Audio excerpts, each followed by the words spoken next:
What is up, college football fans, Texas A&M Aggies fans? It's IndyCar Tim here with your Texas A&M Aggies Daily Blitz right here on FanStream Sports. Welcome into the network. Welcome into the show. And welcome into another week of Texas A&M Aggies football. It is a big week, boys and girls. It is more SEC play. More importantly, it is more SEC play at home at Kyle Field.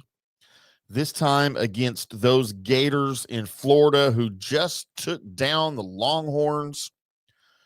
What an amazing game that was, by the way. I don't think enough gets talked about. Everybody's talking about how just the Longhorns are just bad, how Arch is bad, how the team's just bad. You know what? Florida beat the Longhorns. Yes, Arch is not having the career yet that we think he was going to, that we thought he was going to. The Longhorns' offensive line is a mess. There's other issues over there in Austin for sure. But we are not here to talk about those deficiencies of the T-Sips in Austin. We are here, boys and girls, to talk about your undefeated Texas A&M Aggies who are on a mission, sitting at 5-0 and ranked number 5 in the country. Texas A&M now enters Saturday night's showdown against Florida as a touchdown favorite at Kyle Field, ready to prove they belong among college football's elite. So after that 31-9 dismantling of Mississippi State, and look, we didn't do a post game on Mississippi State. I certainly could have, should have. So I'll give you a couple of thoughts on that real quick. This was the kind of game that I thought, man, the old Aggies would have lost, right? Like we sort of got accustomed to seeing the Aggies roll, especially on the road under Jimbo.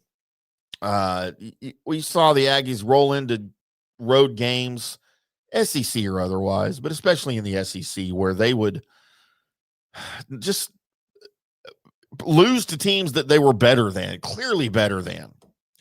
And this was one of those games, and I know Mississippi State's not very good, but still, in previous years, the Aggies would have found a way to lose that game on the road at Mississippi State.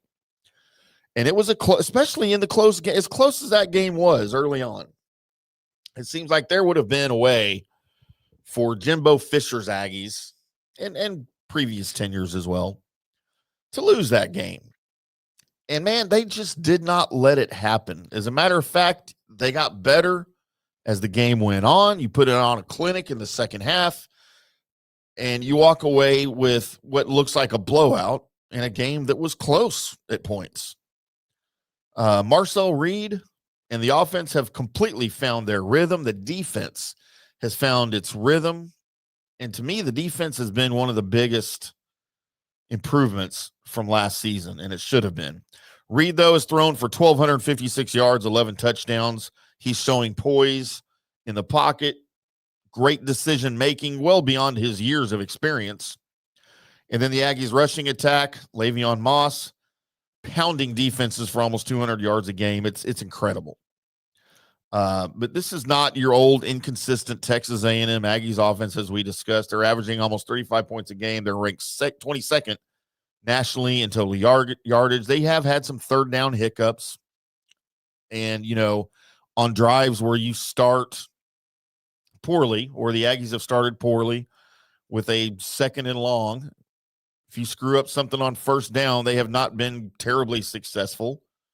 But when you have success on first down and success on second down, they're almost unstoppable. The defense appears to be the same old wrecking crew. They're 21st nationally in total defense, allowing just 21 points a game. That spells trouble for a Florida Gators offense that's been, well, to put it, I guess in a pun, they've been toothless. The Gators are posting 354 yards a game. That's 94th in the FBS.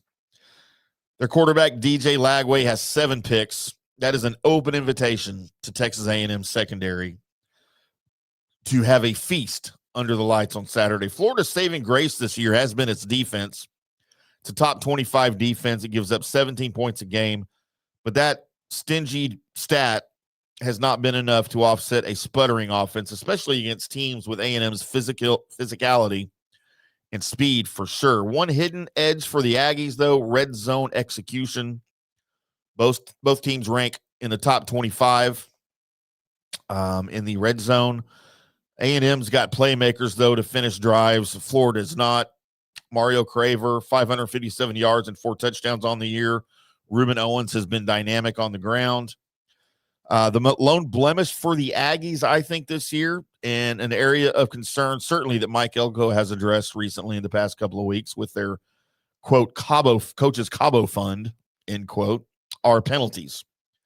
The Aggies are 124th among FBS teams, averaging a painful 75 yards per game in mistakes. You clean that up, and this could get ugly in a hurry for Florida. You know, and being at Kyle Field, the 12th man, could make it miserable for Lagway and the Gators. Reed and Moss probably will set the tone early. I'm going to give my prediction here. Reed and Moss will set the tone early. Craver will break a big one downfield.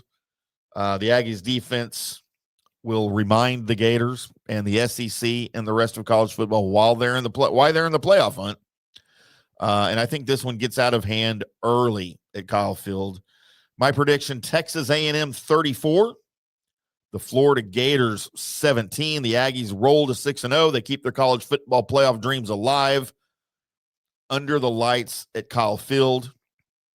That is what I think. That's what I see. I would love to hear what you guys think at IndyCar Tim across all of social media, or if you're watching the YouTube video on our FanStream Sports YouTube channel for Dallas, please leave me a comment, leave us a like, share, subscribe, all of that good stuff so we can continue to talk Aggies with you as this magical A&M season progresses. Knock on wood, cross your fingers. Because, again, trend has been this year to not be the old Aggies and to lose these games that you should clearly win. So we are hoping that trend continues for sure. Right here on the Texas A&M Aggies Daily Blitz on FanStream Sports Dallas. I'm IndyCar Tim. Appreciate you guys tuning in. We'll come back with a post game for Florida, no question. Make sure you check out our website, fanstreamsports.com. We've got all the latest SEC, Big 12 college football news over there, as well as sports podcasts across the board, based in Florida, Texas, Ohio, all of the big stuff for you, pro, college, you name it. We're covering it here at FanStream Sports. Appreciate you guys tuning in. Until next time, we'll see you.